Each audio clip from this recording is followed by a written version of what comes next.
Ito ang tandaan nyo. Pagsisisihan nyo ang ginawa nyo ito.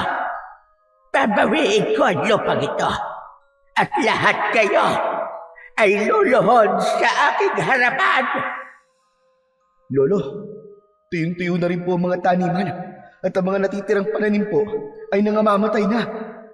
Natatakot po ko, Lolo. Nagsimula na. Nagsimula na ang sumpa ni Celia, Apo. Wala kang laban sa akin. Hindi mo kayang gamitin ng tama ang butya ng bagyo. Bakit hindi mo nalang ibigay sa akin yan upang magamit ko ang rurok ng kapangyarihan ng butyang hawak mo? Hindi! Hindi ako papayag na mapunta sa kagaya mo ang mutyang ipinagkaloob sa akin ni Lumawig! Magandang araw po sa inyong lahat. Ang kwentong inyong mapapakinggan ay tungkol sa binatang si Hagibis na pinagkalooban ng mutya ng mata ng bagyo. Nang dahil sa hindi pagkakasunduan ng dalawang tribo sa kanilang lugar, ay nagbitiw ng sumpa si Aling Celia. Dumapo ang matinding tagtuyot at taggutom sa baryo ni Hagibis. Ngunit sa tulong ng mutya ng bagyo, ay naibalik ni Hagibis sa normal ang lahat. Ngunit tapos na nga ba ang paghihiganti ni Aling Celia? Ano nga ba ang kayang gawin ng pusong binalot na ng pagkasakim at puot? Ngunit bago po ang lahat, mga idol, huwag po nating kalimutan mag-subscribe at i-hit ang notification bell sa aking YouTube channel na The Voice Addict at Apong Isaak para sa mas marami pang makapigil hiningang kwentong aswang at katatakutan mula sa mundo ng kababalaghan. Umpisahan na po natin ang kwento. Ilang minuto nang nakatayo ang binatang si Hagibis sa pintuan ng kanilang kubo. Halos 1 oras na ang nakakalipas simula nang umalis ang lolo Paking niya na siyang pinuno sa tribong kanilang kinabibilangan, ang tribong Gantayon. Sa baryong yon na kanilang kinaroroonan ay may 2 tribong naninirahan. Ang isa pang tribo ay ang tribong Dumalna na pinamumunuan naman ni Aling Celia. Makalipas ang ilang sandali ay natanaw ni Hagibis si Lolo Paking na paparating. Sinalubong niya ito at nagmano siya. Agad na umupo si Lolo Paking sa upuang yari sa kawayan. Bakas sa muka ng matanda ang pagkabalisa. Lo, ano po nangyari sa pagpupulong? Naging maayos po ba? Ikinalulungkot ko. Pero hindi, Hagibis. Ayaw pumayag ni Celia sa mungkahi ko na panatilihin ang pagmamayari ng baryong ito sa 2 tribo. Ang gusto niya ay ang tribong Dumalna ang magmayari ng lupa ng ating baryo. Kaya naman, natapos ang pagpupulong, nagalit na galit si Celia at ang iba pang katribo niya. Iginiit ni Celia na ang mga ninuno niya ang luminang sa malaking bahagi ng taniman sa baryo. Bakit po kasi hindi na lang natin hayaan na ang tribong Dumalna ang mamahala at magmay-ari ng lupa ng baryong ito?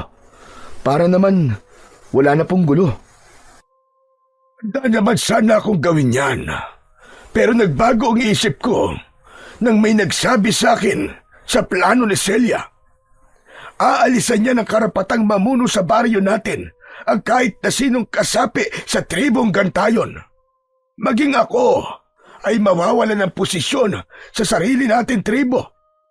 Ang gusto lang ni Celia ay 1 tribo na lang ang maninirahan dito. At yun ay ang tribong kinabibilangan niya.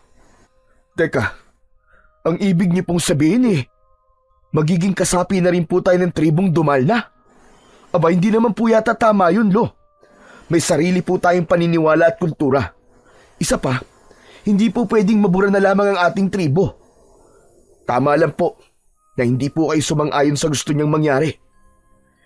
Hindi talaga ako papayag, Apo. Hindi ko alam kay Celia kung bakit bigla siyang nagkaroon ng kagustuhan na pamunuan ang buong baryo. Gayong matagal ng panahon na payapang nakatira rito ang 2 tribo. Elo, ano na po pala ang mangyayari ngayon? Bukas ay magkakaroon ng botohan sa liwasan. Pagbobotohan kung mananatiling 2 tribo ang narito sa ating baryo o ang tribong dumalna na lamang. Teka po, maiba ko. Ikaw ba'y nakapagluto na ng ating pananghalian? Nagutom ako sa pulong kanina. Iniin-in ko na lang po ang sinaing, Lo. Nakapagluto naman na po ako ng bulanglang at pritong galunggong. Aba, mukhang masarap yun Mas lalo tuloy ako nagutom. Kung ganun ay tara na, kumain na tayo.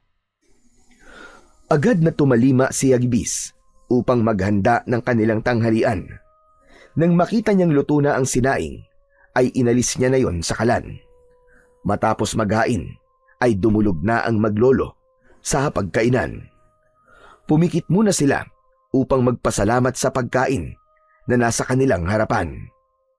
Maraming salamat sa ating poong lumikha at sa bathala ng kalikasan na si Lumawig sa pagkain na aming pagsasaluhan ngayon ng aking apo.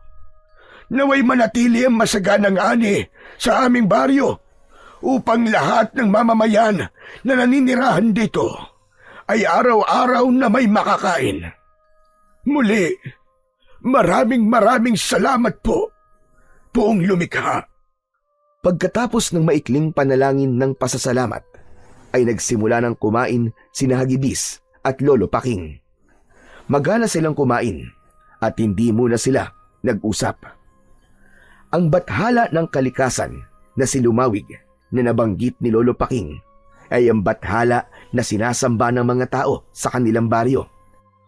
Pinaniniwalaan nila na ito ang dahilan kung bakit palaging maganda ang ani ng mga tao roon.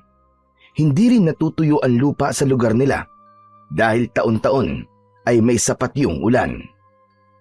Habang kumakain ay napatingin si Hagibis kay Lolo Paking na humihigop ng sabaw ng bulanglang. Napangiti siya dahil halatang nagustuhan na naman ng matanda ang luto niya. Hindi alam ni Hagibis kung paano siya mabubuhay kung wala si Lolo Paking. Matagal nang sumakibilang buhay ang kanyang mga magulang. Ang ama niya ay nalunod sa rumaragasang ilog at ang kanya namang ina ay namatay sa panganganak sa bunso niyang kapatid na hindi rin pinalad na mabuhay. Simula noon, si Lolo Paking na ang nag-alaga kay Hagibis. Sa kabila ng pagiging pinuno nito ng tribong Gantayon, ay hindi ito nagkulang ng paggabay sa kanya. Tinuruan siya nito na maging matapang, madasalin at magkaroon ng paggalang sa kalikasan. Lumaki si Hagibis na daladala ang lungkot ng nakaraan niya, ngunit matatag ang loob dahil sa pagmamahal at paggabay ng kanyang lolo. Araw-araw ay maagang gumigising si Hagibis upang magtrabaho sa palayan na pagmamay-ari nila na nasa silangang bahagi ng baryo. Isang lupain na minanapa ni Lolo Paking sa mga ninuno nito. Nang matapos na silang mananghalian, ay inilabas na ni Hagibis ang minatamis na saging. Pinagsaluhan nila yon ng kanyang Lolo Paking. Ay nako, naalala ko tuloy ang Lola Amelia mo. Palagi siyang gumagawa ng minatamis na saging nung siya ay nabubuhay pa. Kaya nga po, Lolo. Sa kanya ko nga po natutunan ang pagluluto nito eh. Paalala ko lang sa iyo, Apo. Kung sakaling sumunod na ako sa lola mo sa kabilang buhay, ay ikaw na ang susunod na mamumuno sa ating tribo. Alam kong nakita mo kung paano ko ito pamunuan. At sana, Apo, ipagpatuloy mo lang yon. Mahalin mo ang nasasakupan natin at mamahalin ka rin nila pabalik. Aba, Lolo, huwag naman po kayo magsalita ng ganyan. Matagal pa po ang buhay nyo. Matagal pa po kayo magiging pinuno ng tribo natin. Nagpapakatotoo lang ako, Apo. Sa nangyayaring banggaan ngayon ng 2 tribo, ay hindi ko na alam ang maaaring mangyari.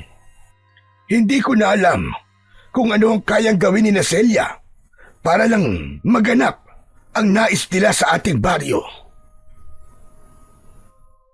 Naghalo ang lungkot at takot sa puso ni Hagibis sa sinabi ni Lolo Paking. Aminado siya na hindi na gaya ng dati ang relasyon ng tribong Gantayon at tribong Dumalna. Ngunit hindi siya nawawalan ng pag-asa na maaayos pa rin ang gusot sa dalawang tribo. Naniniwala siya na ang kailangan lang ay masinsinang pag-uusap at respeto sa bawat isa. Nang sumunod na araw ay maagang nagising sina Hagibis at Lolo Paking. Sabay silang nagdasal at pagkatapos ay kumain na sila ng agahan. Matapos yun ay naghanda na sila sa botohan na mangyayari sa liwasan. Habang naglalakad ay hindi na iwasan ni Hagibis ang kabahan. Lo, paano na lang po kung hindi sumang-ayon sa atin ang boto ng mga tao?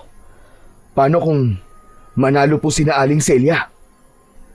Ang naisip ko ay kakausapin ko ang lahat ng kabilang sa ating tribo. Tatanungin ko sila kung nais ba nilang maghanap ng ibang lugar kung saan tayo pwedeng lumipat at magsimula ng panibagong buhay. Pero ang sa akin lang, Lo, hindi tayo pwedeng umalis sa baryong to. Dito tayo lahat isinilang at dito na rin tayo babawian ng buhay. Alam ko, Hagibis. Ngunit hindi ko hahayaan na mabura na lang ang tribong Gantayon. Kapag ginawa ko yun, ay parang tinraidor ko na rin ang ating buong angkan at ang mga ninuno natin. Ipagdasal na lang natin na ang botong mananalo ay siyang makakabuti para sa ating lahat. Sana nga po, Lo. Sana po ay gabayan tayong lahat ni Lumawig. Pagdating ni Hagibis sa liwasan ay marami ng tao ang naroon. Nasa maliit na entablado si Aling Celia at taas noo itong nakatingin ng diretsyo. Tila naramdaman ng matandang babae ang presensya nila, kaya napatingin ito sa kanila. Walang ekspresyon ang muka ni Aling Celia. Umakyat na si Lolo Paking sa entablado at naupo sa bakanting upuan sa tabi ni Aling Celia. Nasa gitna ng dalawa ang isang baul kung saan ilalagay ng mga tao ang boto ng mga ito. Tumayo si Hagibis sa harapan kasama ng mga tao. Makalipas ang ilang sandali ay tumayo si Lolo Paking at nagsimulang magsalita. Mapagpalang araw sa ating lahat. Ngayon ay isang mahalagang sandali sa ating kasaysayan ng ating baryo ang magaganap. Hindi natin kayang itago ang tensyon sa pagitan ng ating dalawang tribo, ang Gantayon at ang Dumalna. Narito tayo ngayon upang gawin ang makatarungang proseso na tinatawag nating botohan. Tahimik na nakamasid si Hagibis sa kanyang lolo at ramdam niya ang bigat ng sitwasyon na yon. Lahat ng naririto ay bibigyan ng isang piraso ng papel. At sa papel na yon ay may dalawa kayong maaaring isulat. Kung nais nino na manatili ang dalawang tribo sa baryo, iguhit lamang ang isang bilog. Ngunit kung naniniwala kayo na nararapat na ang tribong Dumal na lamang ang matira, iguhit naman ang isang pahalang na linya. Ang inyong boto ay mananatiling lihim, kaya wala kayong dapat na ipangamba. Matapos ninyong isulat ang inyong boto, ay ilagay nyo ito sa baul na nandito sa harapan. Matapos na mabigyan ang lahat ng kapirasong papel, ay ipinamahagi na ang ilang pirasong panulat. Pinagpasapasahan ng mga naroon ang panulat. Nang mapunta sa kamay ni Hagibis ang panulat, ay walang pagdadalawang isip na bilog ang isinulat niya sa papel. Makalipas ang ilang minuto, ay nakapagsulat na ang lahat. Maayos silang pumila upang ihulog ang papel sa loob ng baul. Nang maihulog na ang huling papel, ay nagsimula ng buksan ng mga matatanda sa tribo ang baul at isa-isang binilang ang boto ng mga tao. Pigil ang hininga ni Hagibis habang pinagmamasdan ang bawat papel na binubuksan. Ang bawat bilog ay nagbigay sa kanya ng pag-asa at bawat pahalang na linya naman ay tila sundot ng patalim sa kanyang dibdib. Naramdaman niyang bumibilis ang tibok ng kanyang puso habang unti-unting dumadalas ang bilang ng mga bilog. Matapos ang halos kalahating oras ng pagbibilang ng boto ng mga tao, ay idiniklara na ang may pinakamaraming boto ay ang pananatili ng 2 tribo sa baryo ni Hagibis. Nagsigawan ang mga taong bumoto para sa desisyon na yun, habang ang iba ay nanatiling tahimik at halatang diskumpiyado. Ngunit kung merong pinaka hindi masaya sa resulta ng boto, ay walang iba kundi si Aling Celia. Tumayo ito mula sa pagkakaupo at malakas na itinuktok nito ang tungkod sa entablado. Malakas ang kutob ko na nagkaroon ng dayaan. Nais kong muling ulitin ang pagbibilang ng boto. Mas marami ang kasapi ng aking tribo. Kaya't bakit kami matatalo? Celia, 3 beses nang inulit ang pagbibilang. Nanalo talaga ang aking mungkay. Isa pa, walang natalo sa botohan na ito. Lahat tayo ay nanalo dahil mananatili sa dati ang ating baryo. 2 magkaibang tribo, ngunit nagkakaisa at nakatira sa iisang lugar. Anong pagkakaisan sinasabi mo, Paking? Ilusyon mo lang ang bagay na yan. Walang pagkakaisa kung may nalalamangan. Ang aking tribo lamang ang dapat na manirahan sa baryong ito dahil ninuno ko ang nagpakahirap na lilangin ang lugar na ito. Hindi na napigilan pa ni Hagibis ang makisali sa usapan. Nais niyang maliwanagan ang isip ni Aling Celia ng sandaling yon. Teka, mawalang galang na po, Aling Celia. Mas makakabuti po kung igagalang natin ang boto ng mas nakakarami. Isipin na lang po natin na ito po ang kaloob ni Lumawig at ito po ang makakabuti para sa ating lahat. May kilabot na gumapang sa buong katawan ni Hagibis nang matalim na tumingin si Aling Celia sa kanya. Lapastangan! Hindi porket apo ka ng pinuno ng inyong tribo ay makikisali ka na sa aming pag-uusap. Isa pa, wala akong pakialam sa bathala yung si Lumawig. Ang tribo nyo lang ang naniniwala sa kanya at hindi ang aming tribo. Celia, hindi tama na nagsasalita ka ng ganyan sa aming bathala. Kung hindi ka naniniwala kay Lumawig, ay huwag mo sana siyang bastusin. Wala kayong pakialam. Ito ang tandaan mo, Paking. Hindi pa tayo tapos. Sisiguraduhin ko na ang tribong Dumal na pa rin ang tanging tribo na mananatili sa baryong ito. Naputol ang pagsasalita ni Aling Celia nang magsigawan ang mga tao. Kinantsawan ito at may mga nagsabi na hindi ito marunong tumanggap ng pagkatalo.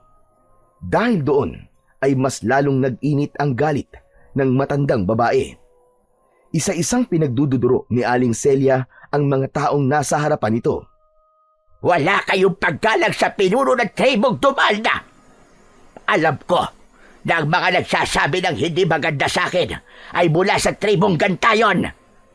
Sa bagay, hindi na ako dapat pang magtaka dahil ang inyong pinuno ay mapagpanggap at nagtatago lang sa mabait na imahe. Pero ito ang tandaan nyo. Pagsisisihan nyo ang ginawa nyo ito. Babawiin ko ang lupain ito at lahat kayo ay luluhod sa aking harapan. Mabigat ang mga akbang na bumaba si Aling Celia sa maliit na entablado. Patuloy pa rin ang pagkantsaw ng mga tao sa matandang babae. Sumunod kay Aling Celia ang mga kasama sa tribo nito at ang tanging natira sa liwasan ay ang mga bumoto na manatili sa baryo nila, ang 2 tribo. Pagkatapos ng pagboto sa liwasan at kaguluhan ay umuwi na sina Hagibis at Lolo Paking sa kanilang tahanan. Tahimik sila pagpasok at sabay silang naupo sa sala. Panay ang paghinga ng malalim ni Lolo Paking. Alam ni Hagibis na malungkot ang lolo niya sa naging reaksyon kanina ni Aling Celia. Lolo, parang kinakabahan po ako sa mga binitiwang salita ni Aling Celia kanina. Parang nagbabanta na po siya. Hindi lang parang. Nagbanta na talaga siya.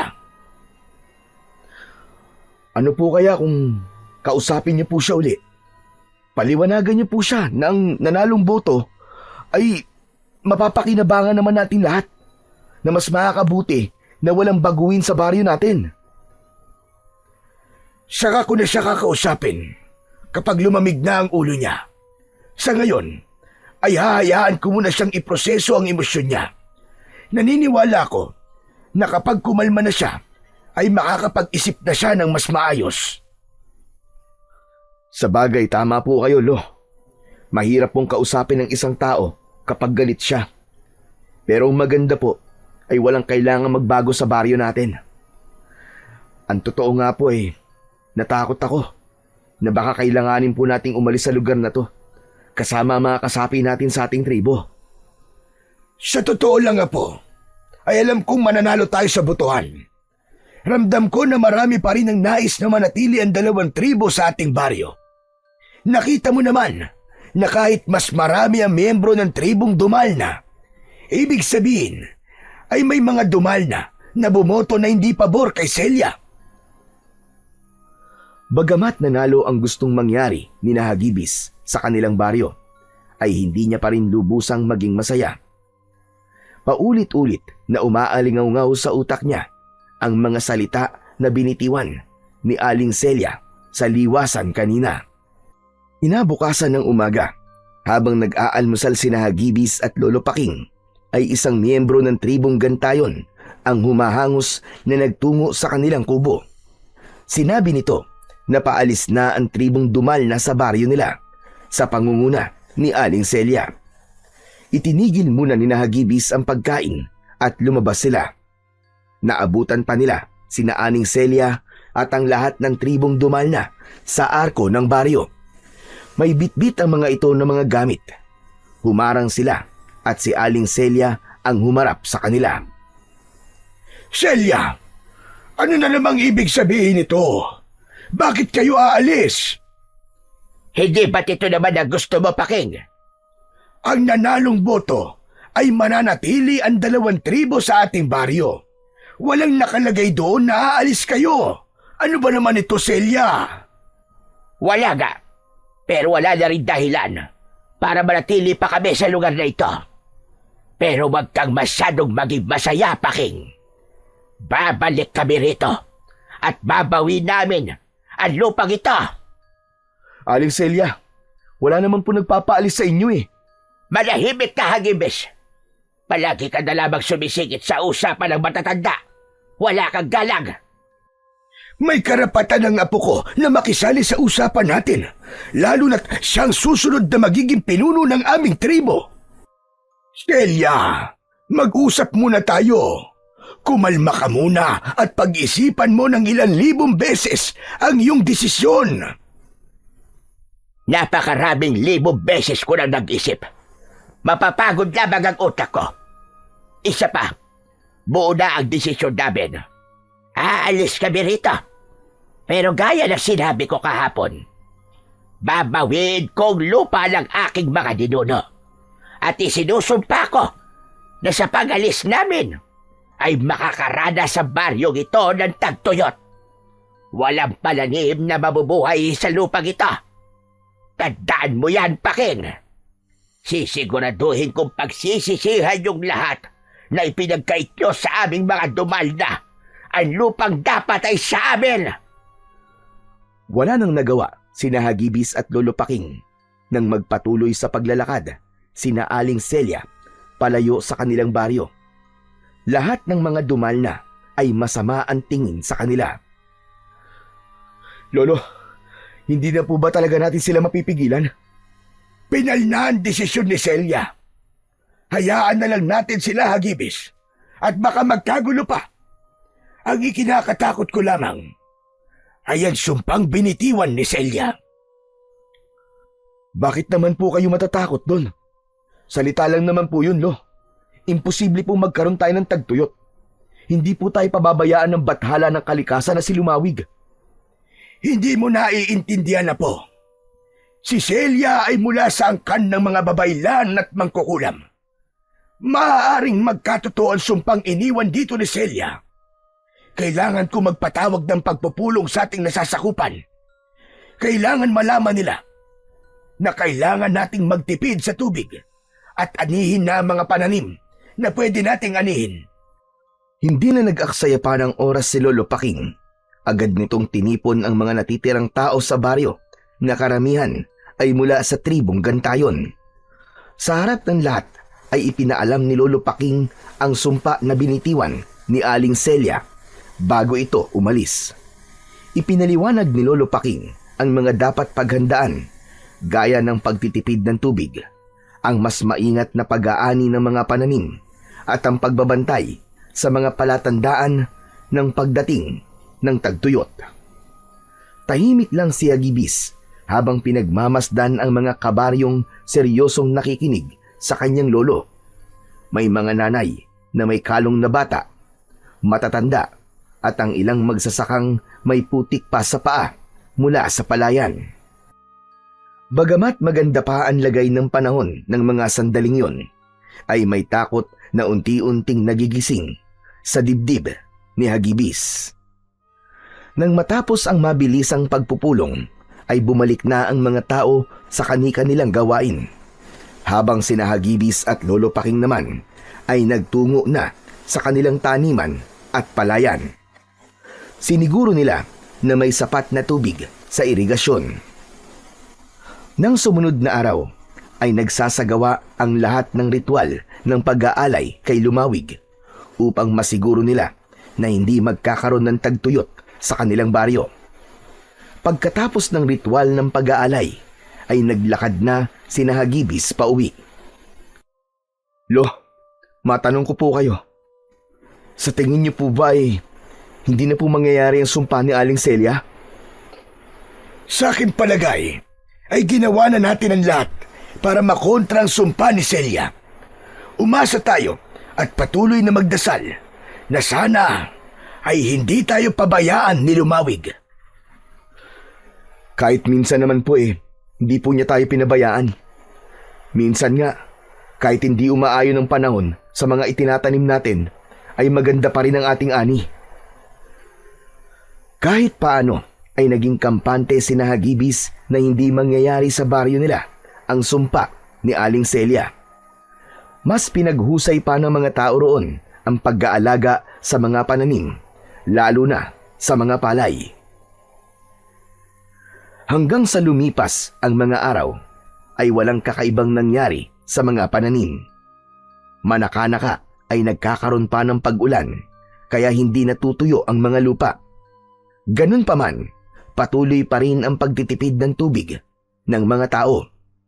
Ngunit isang umaga, medyo mainit ang panahon, kaya naisipan ni Hagibis na maligo upang maging presko ang kanyang pakiramdam. Kinuha niya ang timba sa kanilang banyo.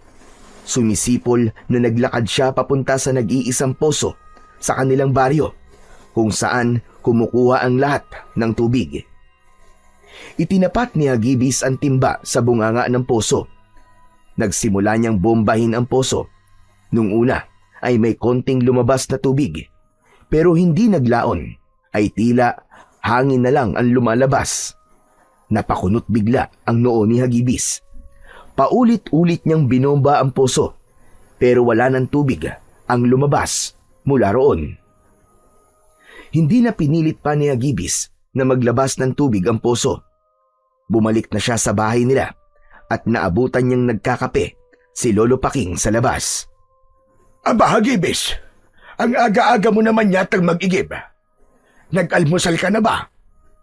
Hindi pa po at hindi pa rin po ako nakakapag-igib. Aba, wala pong lumalabas na tubig sa poso. Ano? Paanong nangyari yon? Kahapon lang ang daming tubig sa poso. Isa pa, imposibleng maubusan ng tubig ang poso natin dahil malapit sa bundok ang balon kung saan nakalinya ang poso. Nagtataka nga rin po ako, Lo eh. Ang mabuti pa po siguro tignan natin ang balon na pinagkukunan ng tubig ng poso. O siya, sige. Magtungo na tayo ron ngayon para malaman na kaagad natin kung ano ba talaga ang nangyayari at walang tubig ang ating poso. Mabilis na inubos ni Lolo Paking ang kape nito at agad na tinahak nila ni Hagibis ang daan papunta sa balon kung saan nakakonekta ang poso. Sa kanilang paglalakad ay nakasalubong nila si Emong na kababata ni Hagibis. Magandang umaga po, Lolo Paking. Saka, sa'yo na rin, Hagibis. Saan ang punta nyo? Sa balon kung saan kumukuha ng tubig ang ating poso. Wala kasing lumalabas na tubig sa poso ngayon eh. Ano sabi mo? Paano nangyari yun? Kagabi lang ay naligo pa nga ako sa may poso eh. At tagal-tagal ko naligo at ang lakas-lakas pa ng tubig sa poso. Teka, hindi kaya naubos ko yung tubig kasi matagal ako naligo? Imposible naman yung mangyari, Emong. Pero may hinala kami ni Lolo na baka naubos na ang tubig sa balon. Hala, ganun ba? Akala ko ako may kasalanan eh. O sige, samahan ko na kayo. Wala naman akong gagawin eh. Hinayaan ni Hagibis na sumama sa kanila si Emong.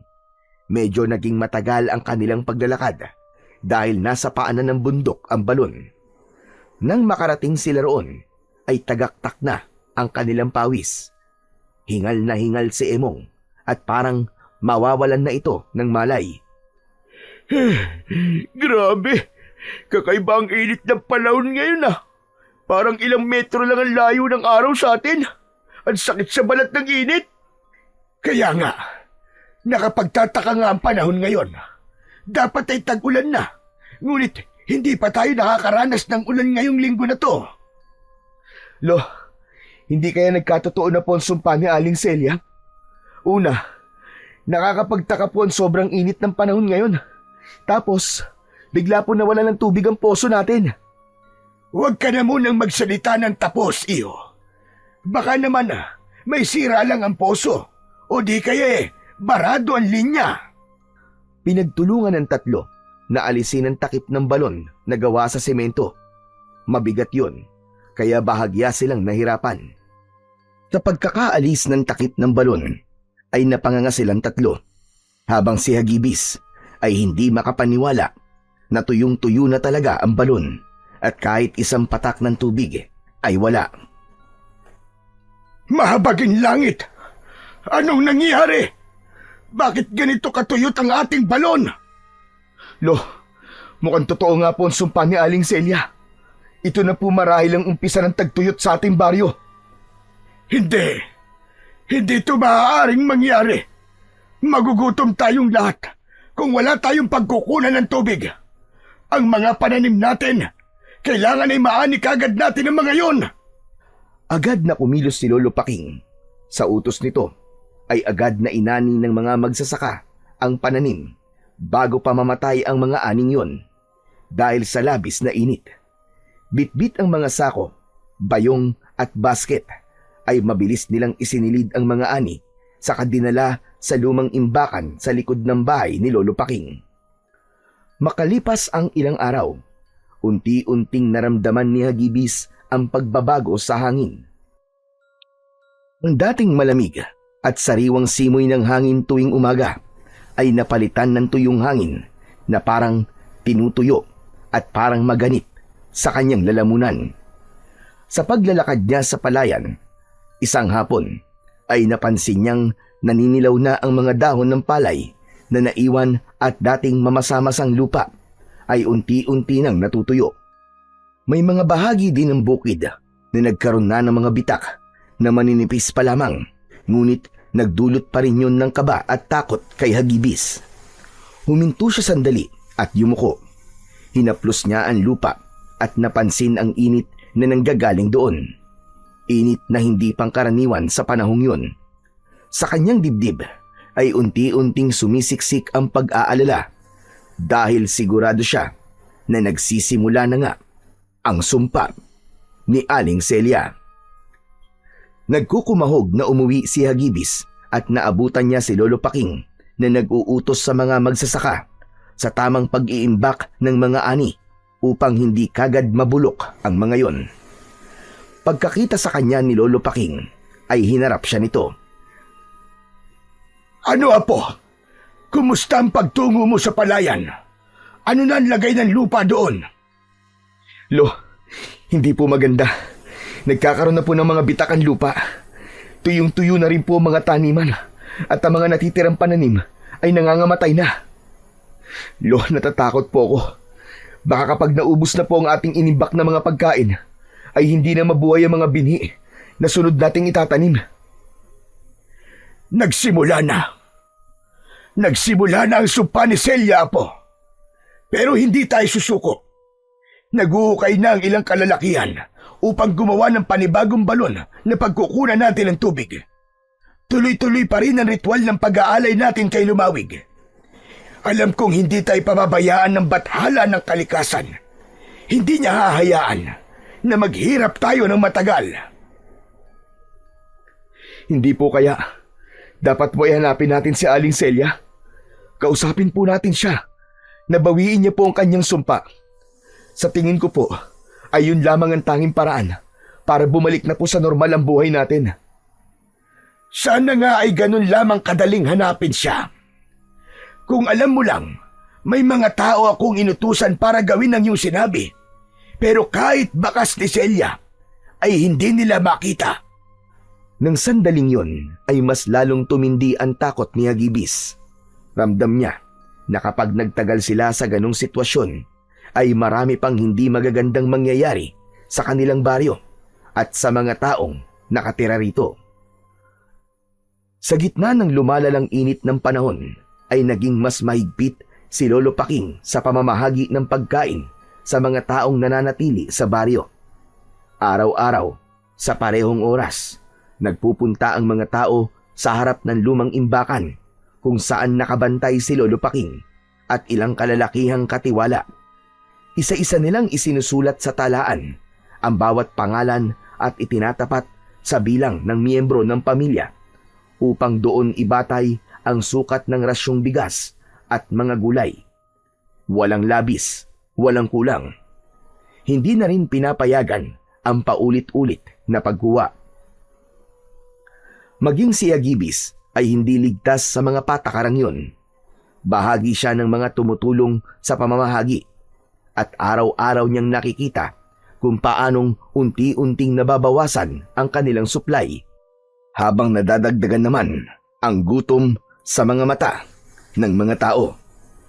Samantala, patuloy ang pagsisikap ng ilang kalalakihan na maghukay ng panibagong balon sa isang bahagi ng bukid. Ngunit matapos ang ilang araw ng paghukay at pagsusunog ng balat sa araw, ay wala silang nakitang tubig sa ilalim ng lupa. Ang mga bukirin ay halos abo na ang itsura at maging ang mga naunang inaning gulay at bigas ay unti-unti nang nabubulok. Isang umaga ay nagtipon-tipon ang mga tao sa liwasan. Nasa unahan si Lolo Paking at nasa tabi nito si Hagibis. Ramdam ni Hagibis ang bigat ng responsibilidad ng kanyang lolo, kaya hindi niya ito iniwanan dahil alam niya na sa ganung pagkakataon ay kailangan siya nito. Mga kasama, alam kong mabigat na ang mga araw na lumilipas. Wala tayong tubig at paubos na ang ating mga pagkain. Alam ko ring marami na sa inyo ang nangangamba, natatakot at nawawalan ng pag-asa. Pero ngayon, higit kailanman, ay kailangan natin ng isa't isa. Magsama-sama tayo. Ang mga natitirang butil ay paghahati-hatian. Ang tubig sa lumang banga ay isa sa ayos ang rasyon. Walang masasayang. Ang sino mang lalabag ay papatawan ng parusa. Umihip ang mainit na hangin at napapikit si Lolo Paking. Saka muling nagsalita. Pero wag tayong mawawalan ng pananampalataya. Patuloy tayong magdasal kay Lumawig. Siya ang bathala ng kalikasan. Hindi niya tayo pababayaan. Hindi niya tayo hahayaang mamatay sa gutom o uhaw. Ang unos ay may katapusan. At kapag natapos ito, babangon tayong muli. Walang pumalakpak sa mga taong naroon hanggang sa may sumigaw na isang lalaki nang nagkamali ito ng pagboto pabor sa nais mangyari ni Lolo Paking. May bumato ng bulok na kamatis sa matanda at tinamaan ito sa dibdib. May ilan pang sumunod na nagbato ng bulok na kamatis. Doon na iniharang ni Hagibis ang sarili sa kanyang lolo. Tama na! Tama na mga kasama, huminahon kayo! Tama na, tumigil kayo! Hindi kagustuhan ng lolo ko nararanasan natin ngayon. Kung meron man dapat sisihin dito ay walang iba, kundi si Aling Celia. Siya ang nagpataw ng sumpang ito sa ating baryo. Ginagawa ng ating pinuno ang lahat para hindi tayo mamatay sa gutom. At sana'y nakikita niyo yon. Alam kong kaya ganyan ang inyong reaksyon, ay natatakot kayo. Ganon din ako mga kasama. Maging ako ay natatakot din. Ngunit hindi sagot ang karahasan at pagsisisihan sa ating pinagdadaanan ngayon. Pagkakaisa mga kasama. Pagkakaisa at pagtutulungan ang kailangan natin ngayon. Walang silbi para sa mga tao ang mga salitang binitiwan ni Hagibis. Diskumpiyadong umalis ang mga tao hanggang sina Hagibis at Lolo Paking ang natira sa liwasan. Maya-maya ay lumapit sa kanila si Emong na may dalang labakara. Pinunasan nito ang muka ni Lolo Paking na puno ng katas mula sa mga bulok na kamatis. Grabe na talaga mga tao dito. Naghahanap na sila ng masisisi. Nakalimutan na yata nila magagandang nagawa niyo sa ating baryo, Lolo Paking. Hayaan mo na. Intindihin na lamang muna natin sila sa ngayon, Emong. Natatakot lang sila. At bilang inyong pinuno, ay kailangan ko pang tatagan. Ano na lamang ang mangyayari kung mauuna pa akong panghinaan ng loob kaysa sa aking nasasakupan? Hayop siya. Kasalanan to ng Aling Celia na yun. Kung naging maluwag lang sana ang pagtanggap niya sa resulta ng botohan, ay hindi mangyayari to. O kaya, pwede naman silang umalis nang hindi nag-iiwan ng sumpa. Dati tinitingala ko siya. Pero ngayon, hindi na. Narinig ko yata ang pangalan ko. Nakakatuwa naman. Dahil kahit wala na ako rito sa baryo nyo, ay bukang bibig nyo pa rin ako. Nagulat sina Hagibis nang marinig nila ang boses ni Aling Celia. Napalingon sila sa kanilang likuran at nakita nila ang pinuno ng tribong Dumalna habang tangan ang tungkod nito. May nakakalokong ngiti sa labi nito. Aling Celia, mabuti naman at nagpakita ka pa sa amin. Nais ko lang na makita ng personal ang unos na inyong nararanasan ngayon dahil sa aking sumpa. Napakasayang makita na nahihirapan kayong lahat, lalong-lalo ka na, Paking. Anong pakiramdam na unti-unti ka nang tinatalikuran ng mga taong dati nagtitiwala sa'yo? Celia, maawa ka sa mga tao rito. Kahit huwag na sa akin. Bawiin mo na ang sumpa. Kung galit ka sa akin, ay ako na lamang ang parusahan mo. Huwag mo nang idamay pa ang ibang tao rito, lalong-lalo ng mga bata. Wala akong pakialam sa nararamdaman mo, Paking. Ang gusto ko ay maghirap kayong lahat dito. Gusto kong pagsisihan nyo kung bakit hindi nyo pinili ang aking tribo ang magmay-ari ng lupang ito. At ito ang tandaan nyo. Hindi natatapos at tagtuyot at taggutom ang aking paghihiganti. Kamatayan.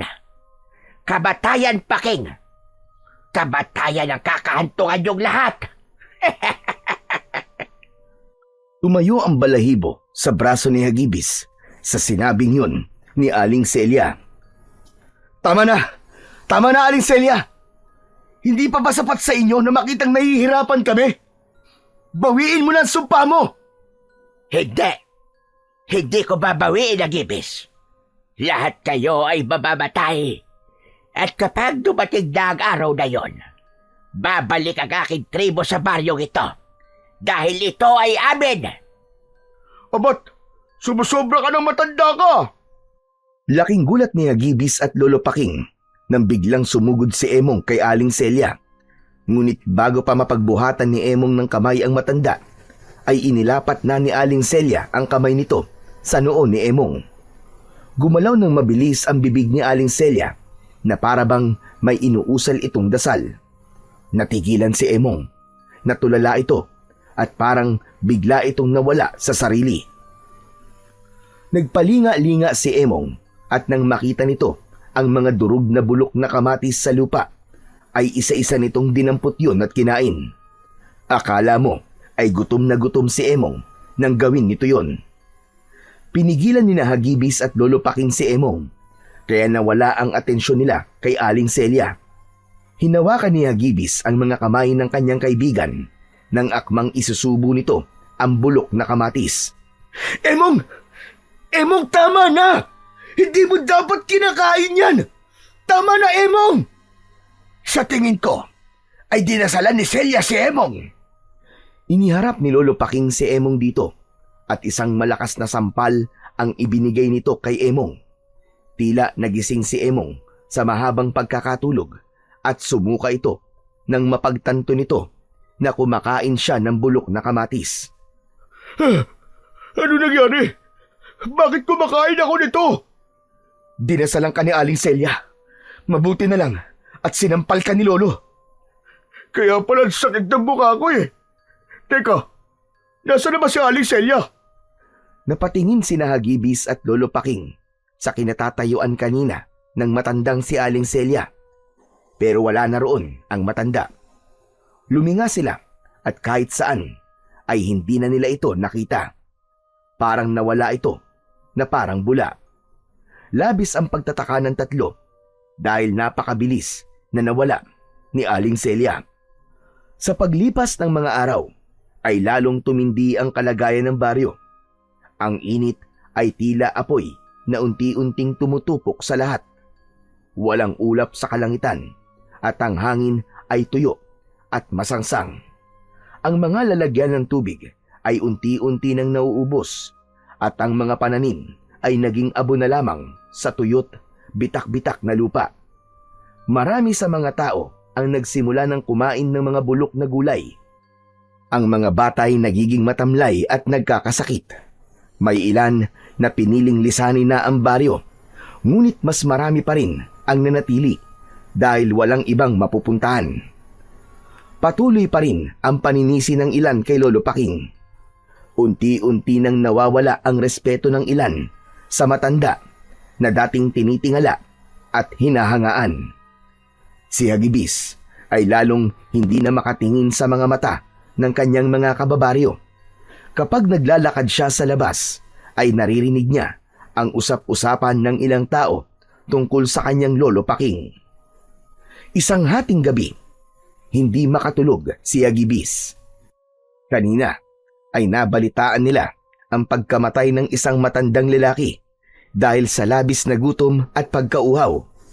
Pakiramdam niya ay yun na ang tinukoy ni Aling Celia na kamatayan sa kanilang baryo at alam niya na nagsisimula pa lamang yun. Lumabas si Hagibis at nagtungo sa malawak at tuyong palayan. Nanghihina siyang napaluhod habang nakatingala sa kalangitan. Lumawig! Bathala ng kalikasan! Hindi na po namin alam ang aming gagawin. Hirap na po kami. Kung galit ka po sa amin, sabihin niyo po. Kung may kasalanan po kami, turuan niyo po kaming bumawi. Sinubukan lang po namin protektahan ng lupaing minahal namin. Pero ngayon, mahal na bathala, parang pinarurusahan niyo kami. Pakiusap, bigyan niyo po kami ng tubig. Bigyan niyo po kami ng bagong simula. Hindi na nga napigilan ni Hagibis ang mapahagulgol. Yumuko siya at hinayaan niya ang pagdaloy ng kanyang mga luha. Habang nakaluhod si Hagibis sa gitna ng tuyot na palayan, ay biglang umihip ang malamig na hangin mula sa iba't ibang direksyon. Kasunod nun ay isang liwanag ang bumaba mula sa langit. Sa gitna ng liwanag ay unti-unting lumitaw ang isang nilalang na matangkad kumpara sa pangkaraniwang tao. Ang balat nito ay kulay kayumanggi. Ang kasuotan nito ay isang balabal na tila yari sa ginto. Mahaba at itim ang buhok nito. Nakikita at naririnig ko ang inyong paghihirap, Hagibis. Ngunit ang sumpang nakakabit sa inyong baryo ay lubhang malakas. Ano to? Lumawig! Lumawig!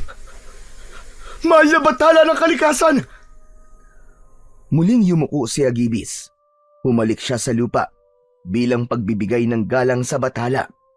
Hindi siya makapaniwala na magpapakita sa kanya ang bathalang kanilang sinasamba. Tumayo ka.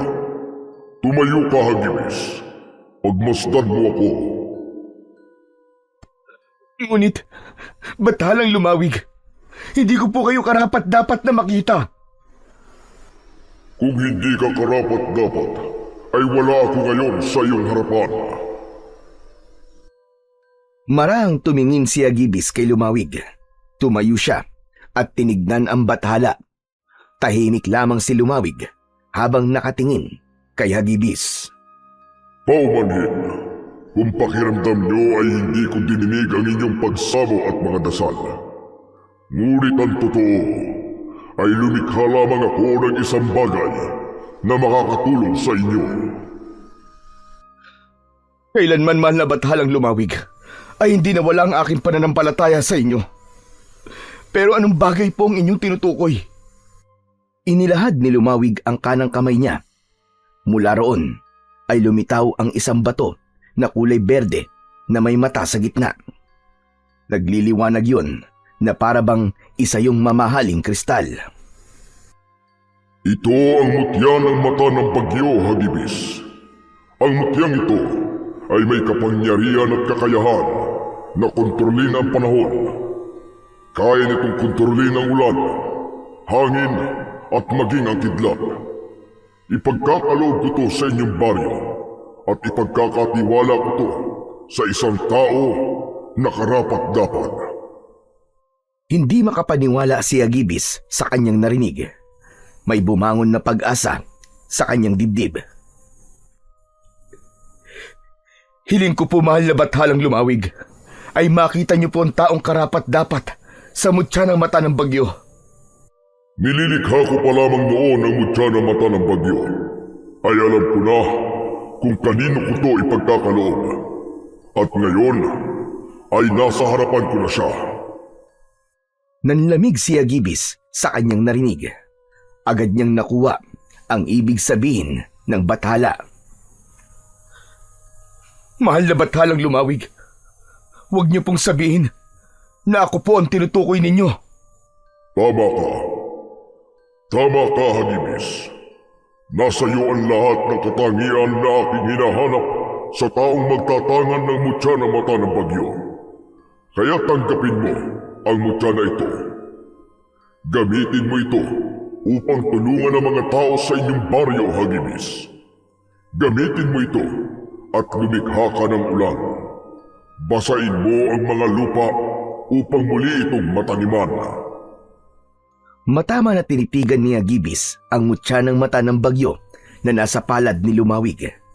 Nagdadalawang isip siya kung tatanggapin niya ba yon o hindi. Huwag kang magduda sa iyong sarili, Hagibis. Dahil mismo ako ay walang naramdaman na pagdududa sa iyo kahit gapatak. Tanggapin mo na ang mutya. Kunin mo na ito sa aking palad. Napalunok si Hagibis. Dahan-dahang umangat ang kanyang kamay hanggang sa nahawakan na niya ang mutya ng mata ng bagyo. Isang kakaibang enerhiya ang gumapang sa buo niyang katawan. Mabilis siyang gumapang sa bawat tibla ng kanyang laman at ugat. Ikinulong niya sa kanyang palad ang mutya at nang buksan niya ang palad niya ay naging kwintas na ang mutya ng mata ng bagyo. Palagi mong isuot ang kwintas na yan at huwag mong hahayaan na mapunta yan sa maling kamay. Malaki ang tiwala ko sa iyo, Hagibis. Alam kong gagamitin mo ang mutya ng mata ng bagyo sa tama at sa kabutihan. Maraming salamat. Maraming salamat po, mahal na Bathalang Lumawig. Makakaasa po kayo na hindi ko po ito gagamitin sa kasamaan at para makapanglamang sa aking kapwa. Gagamitin ko po ito sa kabutihan at sa kapakanan ng mas nakararami. Bahagyang yumukod si Hagibis at sa pag-angat ng kanyang muka ay wala na sa kanyang harapan si Lumawig. Muli siyang nagpasalamat sa Bathala ng Kalikasan at isinuot na niya sa kanyang leeg ang kwintas na may palawit ng mutya ng bagyo. Humahangos na tumakbo si Hagibis pabalik sa kanilang bahay. Nang makarating siya roon, ay agad niyang ginising si Lolo Paking. Lolo Paking, gumising po kayo! Ano ba? At nanggigising ka ng tulog, Hagibis? Hindi naman po pwedeng manggising ng gising, di ba? Sa bagay, tama ka. May maganda po akong sasabihin sa inyo. Magugulat po kayo. Siguruhin mo lamang na maganda yan. Tandaan mo na ginambala mo ang tulog ko. Tignan niyo po ang kwintas ko, Tignan niyo po mabuti. Matamang pinagmasdan ni Lolo Paking ang suot na kwintas ni Hagibis. Napakunot ang noo ng matanda. Aba, saan mo ba nakuha ang kwintas na yan? Maganda at mukhang mamahalin ba to? Hindi po ito isang pangkaraniwang kwintas lang. Ito po ang mutya na mata ng bagyo. Ipinagkaloob po sa akin to ni Lumawig. Sinalat ni Lolo Paking ang noo at leeg ni Hagibis. Wala ka namang lagnat, pero bakit nagsasabi ka ng ganyan na po? Lolo naman totoo po mga sinasabi ko. Tinawag ko po kanina si Lumawig sa palayan at nagpakita po siya sa akin. Ibinigay po niya sa akin ang mutyang ito para tulungan po tayong lahat. Kaya po nito magpaulan, Hindi po tayo pinabayaan ni Lumawig. Dininig niya po ang dasal natin sa pamamagitan po ng mutya na ito. Hindi nakapagsalita si Lolo Paking. Sa labis na kasiyahan ni Hagibis ay niyakap niya ang kanyang lolo.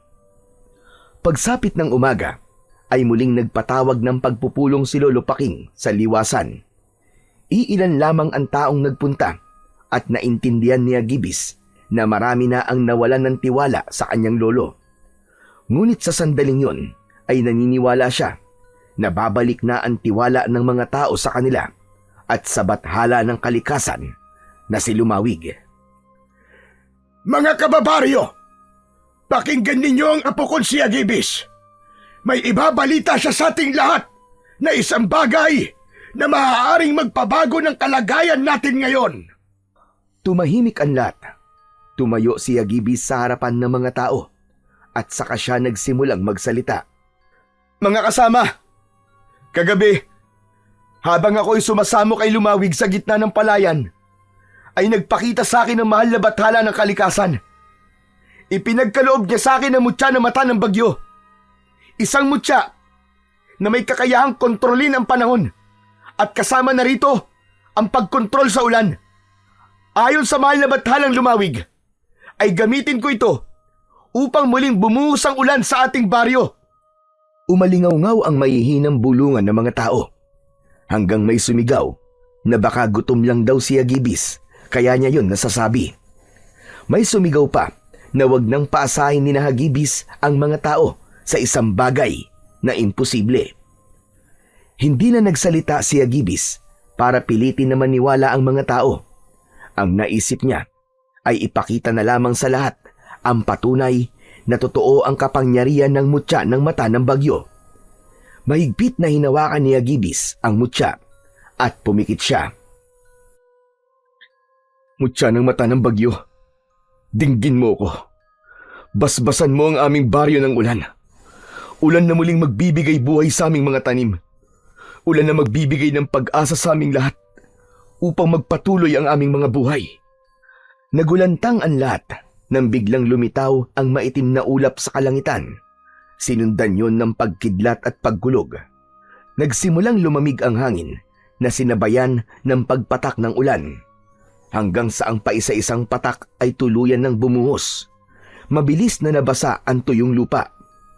Nagsigawan ang mga tao sa labis na kasiyahan. Mga nakatingala at nilalasap ang pagyakap ng malamig na buhos ng ulan. Ang iba ay nagpaikot-ikot habang sumasayaw. Naluluwang napatingin si Agibis kay Lolo Paking.